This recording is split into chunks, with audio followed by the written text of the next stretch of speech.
Hi and welcome back to my channel. Today we're gonna keep watching the Napoleonic Wars series from Epic History TV. This is Napoleon's Great Blunder in Spain, 1808. Last video on Napoleonic War series was a great slugging match. Now it's Great Blunder. That's pretty interesting. Alright, original video is down below. Leave a suggestion down below in the comments on a new series, historical or non-historical series you want me to watch. Now let's get into this.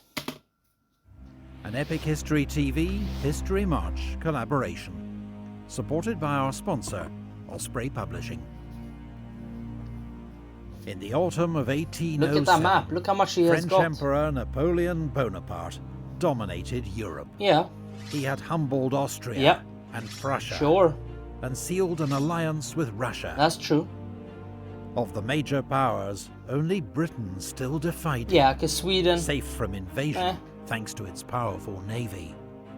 Yep. Napoleon had ordered all territory controlled by France or its allies to stop trading with Britain.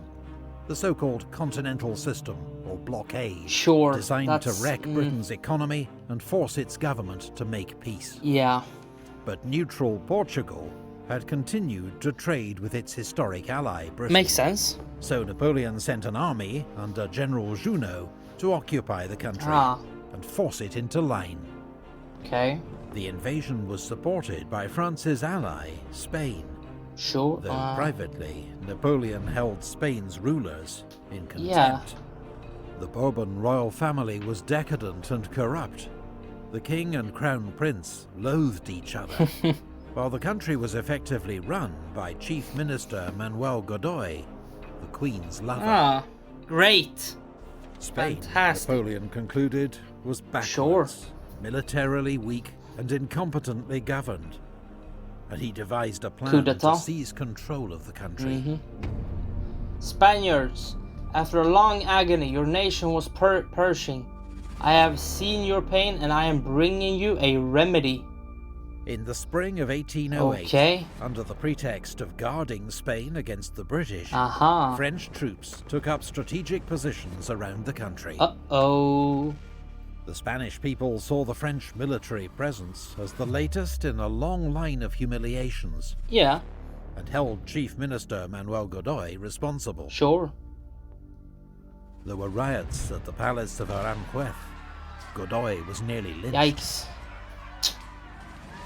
Napoleon invited the Spanish royal family and Godoy to take refuge in the French city of Bayonne. Refuge. And sent Marshal Murat and 50,000 troops to restore order in Sure, Madrid. it's gonna rescue the royal family. Right. But on the 2nd of May 1808, look at this. The people of Madrid rose up against Murat's soldiers. Makes sense. It became known as the Dos de Mayo Uprising, immortalized by the artist Francisco Goya. Oh yeah, wait. This scene shows Mamelukes of Napoleon's imperial guard attacked by the citizens of Madrid. 100 soldiers were killed. Wow. The French responded ruthlessly, shooting down dozens in the streets and executing more than 100 by firing squad. That painting is very famous as well. I don't know where I've seen it. Wow, look at this. In retaliation, but again, I don't know if the Spanish royal family could do anything else but to just follow what Napoleon says. I mean, of course, 2020 is the hindsight, right? Or vision is 2020. We know that he's going to do a coup d'etat. You can see the writing on the wall that, he's going to get rid of the old royal family and put in either a puppet, his family members, or himself. We've seen this already. He's done this in Italy, Netherlands, right? Of course, he's going to do it in Spain. Sure, this is not a great start for to keep the alliance, right? You force Portugal to become an ally to you, which they're not going to do that.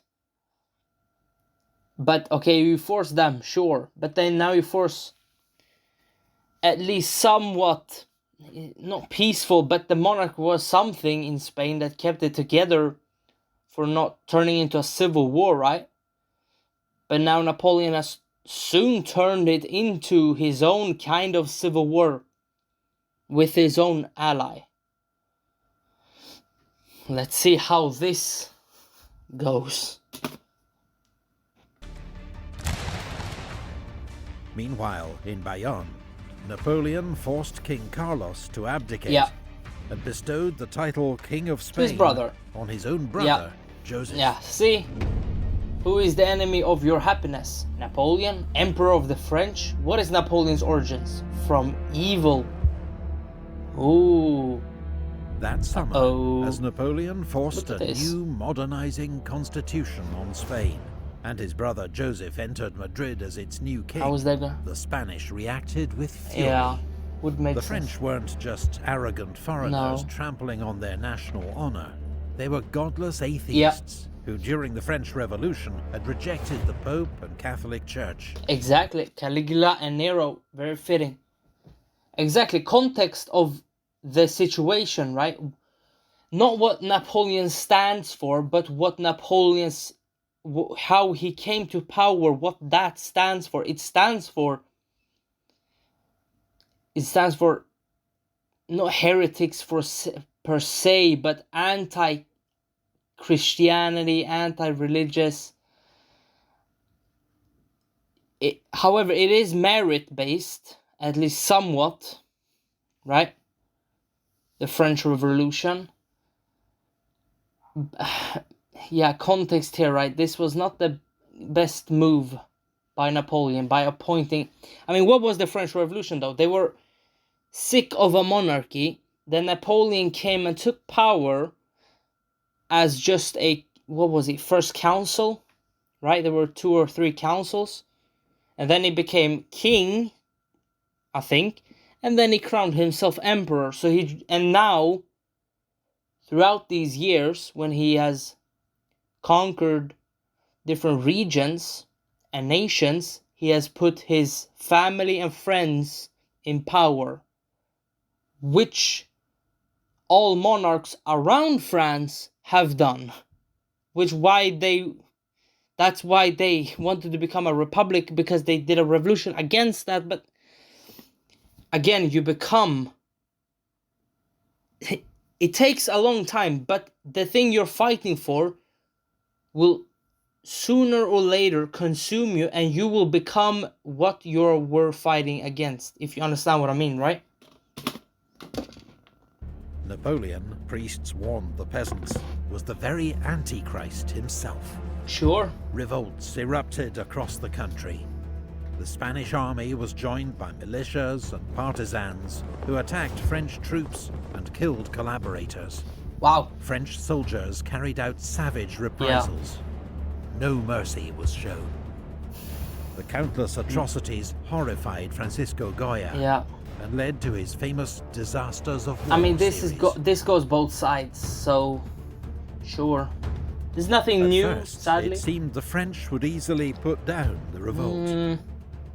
Girona, Valencia, and Zaragoza were besieged by French troops. How long can the French while besiege the them? Spanish army of Galicia was routed by Marshal Bessières at the Battle of Medina del Rio Seco. Okay.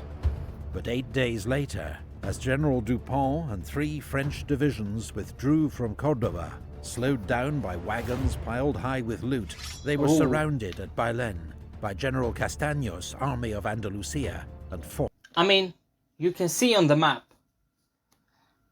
the French armies, the corps, have surrounded basically around Madrid, and Dupont was in the west to safeguard a passage for Junot to get out of if he had to, right? This all makes sense, but how long can you besiege Valencia or Zaragoza? How long can you do that? Let's continue. Forced to surrender. Exactly. The Spanish took 18,000 Wow. French prisoners, about half of whom later died of starvation. Half. Bailén was a humiliation for France. Yep. Her first major defeat since Napoleon became emperor. Yep. France's enemies across Europe were delighted. Sure. Napoleon was incandescent with fury. They're gonna pounce on Napoleon. See, The situation weak. went from bad to worse. Yep. The Portuguese joined the Exactly, revolt, that's what I'm while waiting fierce for. Spanish resistance forced the French to abandon the sieges of Valencia, Girona and Saragossa. That's a pretty weird flag. I like that though. Spain's new king, Portugal's. Joseph Bonaparte, was even forced to flee the Yeah. capital. See?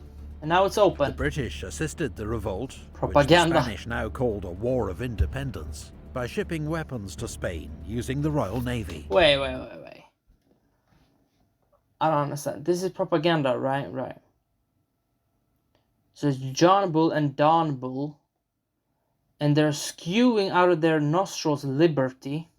I'm guessing liberty for Spain and Portugal. I'm guessing the bulls are representing British power or manufacturing power because they have weapons in the baskets. And I'm guessing they're pursuing Joseph. But a monarchy doesn't have liberty as that. Spain it wasn't an absolute monarchy, but the monarchy had much more power than, say, a politician or a region, whatever, right? So I don't know. This is a little bit two-faced, but okay. On the 1st of August, a small British army commanded by Sir Arthur Wellesley landed in Portugal to aid their revolt. Yeah. On the 17th of August, he beat a small French force at Rolissa. Oh, uh-oh. Then, 4 days later, beat Junot's main army at the Battle of Vimeiro. See, he's starting. The Brits are coming. But Wellesley's newly arrived superior, Sir Hugh Dalrymple, then agreed to repatriate Junot and his army to France, with all their arms and plunder, using British ships. Why? In Britain, the generous terms were seen as a disgrace and scandal. Sure. A subsequent inquiry exonerated Wellesley, the future Duke of Wellington, but Dalrymple never held command again. I mean, that is respectable. I mean, it's war, and it's respectable that he did that, though. Again, it's so they can fight another day, but it's his enemy, but... okay. It's a little bit weird. Everywhere where I am absent, they commit nothing but follies. Napoleon decided the only way to sort out the situation in Spain was to go there himself. Look, he's almost out of Spain. He assembled 130,000 reinforcements. Here we go. Including many of his best troops. Makes sense. And on the 7th of November, led a second invasion of Spain. A second one. The Brits are already there. Most Spanish troops were inexperienced, were often badly equipped and led, and their armies had no coherent strategy. I mean, they haven't been at war for They were no match for the Grande Armée, which burst across the Ebro River and inflicted heavy defeats on the Spanish. Makes sense. Burgos and Tudela. I mean, let's context this, though. When was the last time Spain, as a nation, with their own army, was in battle? Like a real battle. Not just sending some troops here and there. A real battle at war with another nation or a coalition against another. When was the last time? Was it the 7 Years' War? Probably, right? Was it maybe now or a little, probably a decade before this, when South America, all the countries in South America fought for their independence? Did Spain send their troops there? Probably. Yeah. Yeah, in context here, so the last time they actually fought with their own army as a nation, Spain, was probably the 7 Years' War, right? Or maybe they sent some troops to US for their independence war, but Revolutionary War, whatever, okay. At Tudela, Marshal Lannes' Third Corps avenged the defeat at Bailén by smashing the army of General Castaños, sending it fleeing in two directions. 4,000 to 650. Napoleon pushed on rapidly. Wow. North of Madrid, 8,000 Spanish held the mountain 8,000. pass at Somosierra. Napoleon, impatient to break through to the capital, ordered forward Polish light horse of the guard. Okay. In an attack of almost suicidal Yeah, bravery, Poles they fighting in charged Spain. the Spanish guns head-on and enabled the French to take the pass. Wow. Brave. Both sides brave. Very brave. 4 days later, after Napoleon threatened to obliterate the city, Madrid opened its gates to his army. Let's see how we... Okay. Unaware of the disaster engulfing Spanish forces, a 20,000-strong British army, commanded by Sir John Moore, had just arrived in Salamanca after a 300-mile march from Lisbon, 300 with miles. another smaller force en route from Coruña. Yeah. The British army was inexperienced, Sure. but in contrast to most Spanish forces, Professional. well-trained, organized, and led. I mean, I think the contrast, or not contrast, but I think the British forces were probably the same as the Prussian forces at this time, but the Brits probably had better leaders than the Prussians. I think. Yeah, it would make sense. Okay. As news reached Moore of the Spanish collapse, he nevertheless planned to divert French forces by attacking Marshal Soult's isolated Second Corps and threatening Napoleon's communications to Burgos That makes sense. and France. And he goes near the Corps, at Sagunt near on the the 21st coast, of December, so he's protected. the British 15th Hussars advanced overnight through Look winter at that frost picture. and made a dawn attack on a French cavalry brigade, routing it in one great charge. Wow. But as Moore prepared a full-scale attack on Soult's corps, he received news that Napoleon was advancing rapidly towards him with his main army from Madrid. Makes sense. I am pursuing the English. Sword to their kidneys. Wow. Yeah, because he's going on the right flank. While two French corps under Marshal Lannes began a second bloody siege of Zaragoza, Napoleon saw a chance to get to grips with the British at last.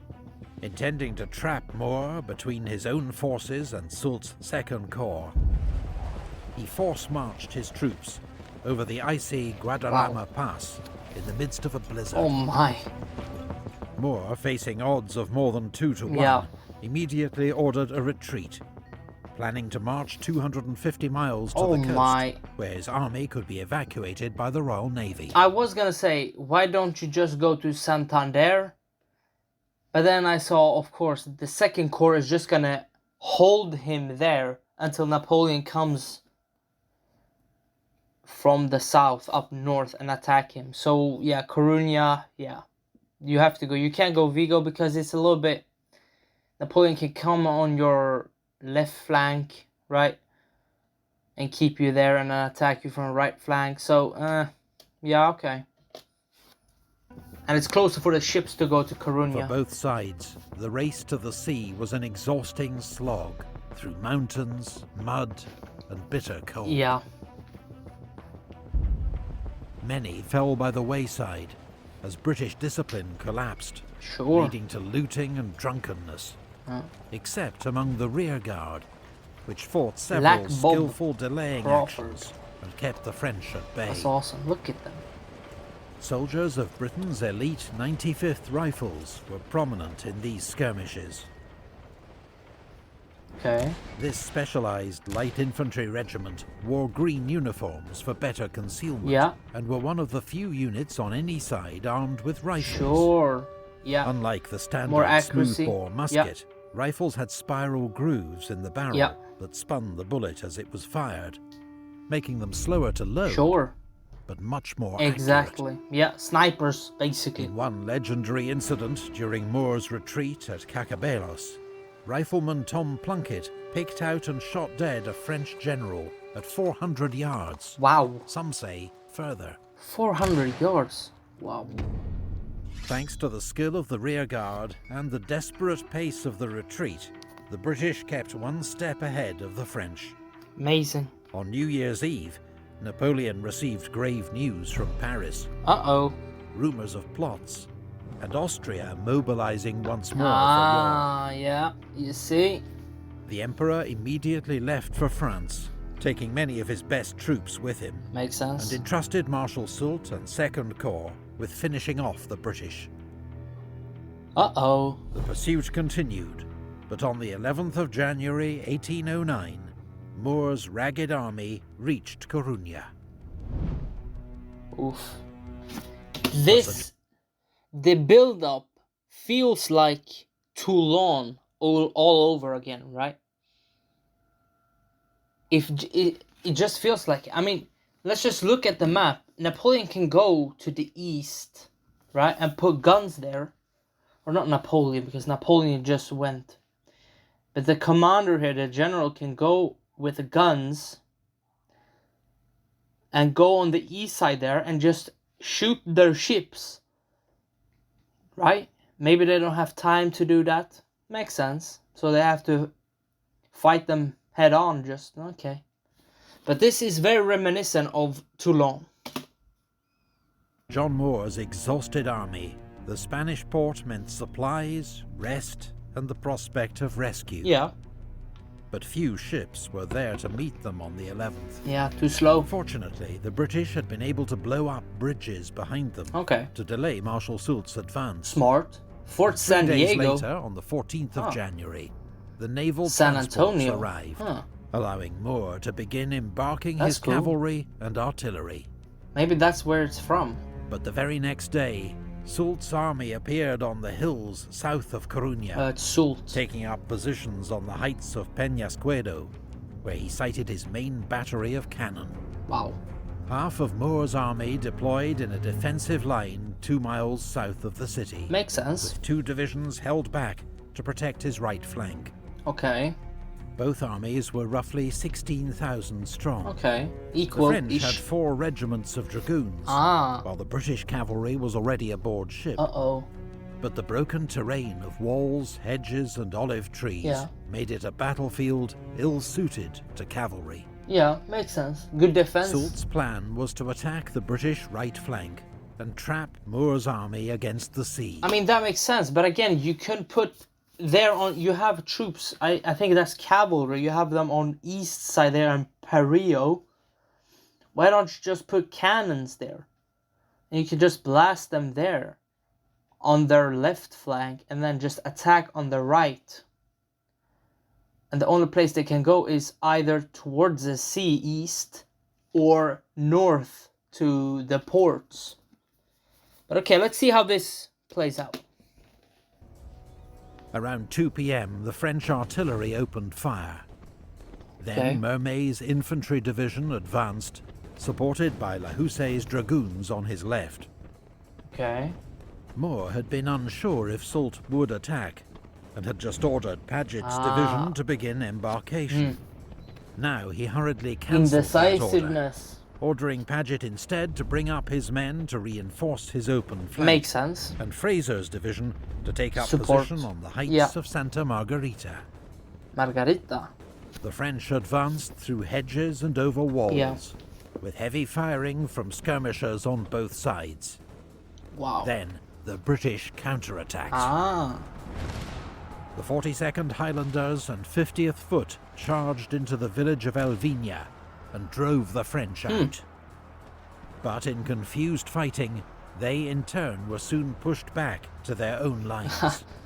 Okay. Sir John Moore was close to the front line, observing developments, Oh, Scots. urging on Highlanders. officers and Nice. men. That's cool. But as he ordered up the Guards Brigade to reinforce the line, he was hit in the shoulder by a cannonball. Oof. He remained conscious, In the but shoulder. it was obvious the wound was fatal, Oof. and he was carried back to the city. In the shoulder. Wow. Soult sent forward Merle's division. I to mean, this support- doesn't look good for the Brits.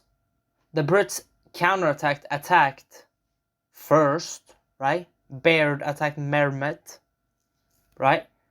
And then the Brits had to go back a little bit. And now their overall commander has been shot by cannonball in the shoulder. Wow. I mean, this looks like a victory for the French. Let's see. I don't know. Let's see.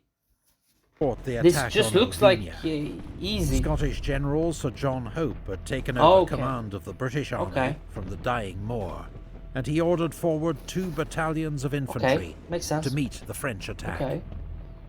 Paget's division, led by skirmishers of the 95th Rifles, Yeah, arrived to shore like up winning, the British yeah. right flank. The terrain was so bad for horses that French dragoons chose to dismount and fight on foot, makes sense. but were slowly pushed back by the British. Okay. Yeah, they're outnumbered. Paget's advance threatened the flank of Mermet's attack on Elvina, Yeah. and he too was forced to withdraw, while an attack on the right by Delaborde's infantry secured a foothold in the village of Piedralonga. That makes sense. But got bogged down in heavy skirmishing. Yeah, I mean, I can just see on the map. I mean, okay, so the French left flank and center, they had to retreat because they were near collapse and it's difficult to fight. But then just the French right wing just went up. I understand the secure city, but I mean the center also had sort of a city, the Elvina, right?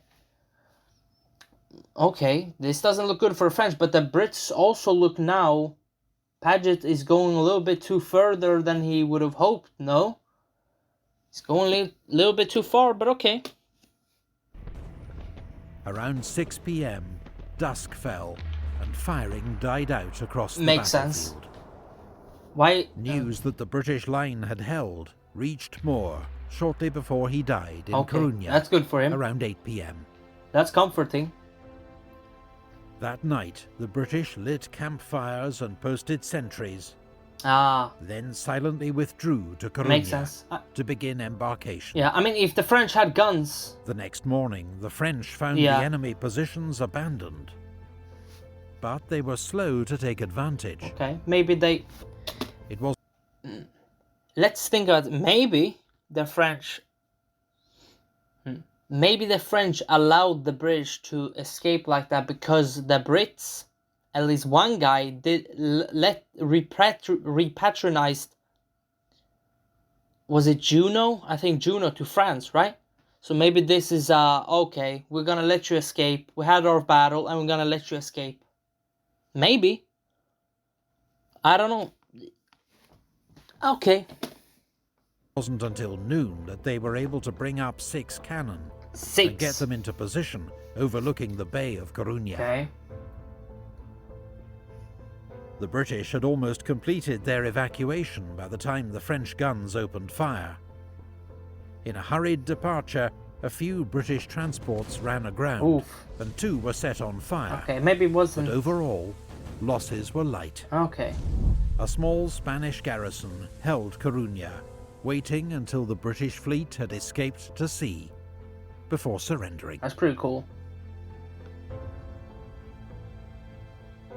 I hope the people of England will be satisfied. I hope my country will do me justice. Last words of Sir John Moore. Wow. That's pretty cool. Whether Moore's retreat to Coruña was a British disaster or miraculous escape Both? is still debated. Maybe? And did he abandon Spain in its hour of need? Or draw off Napoleon's main force, buying time for others? Maybe. Either way, Britain's only army had been saved and would return to fight another day. Yeah, they have a toehold While in Napoleon Lisbon though. now faced the prospect of a long war on the Iberian Peninsula. Oh yeah.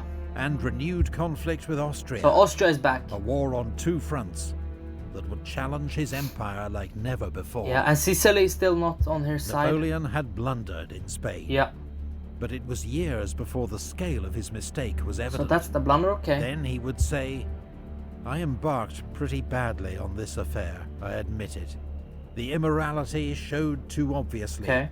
The injustice was too cynical. The whole of it remains very ugly." Sure, that's hindsight, but... Alright. That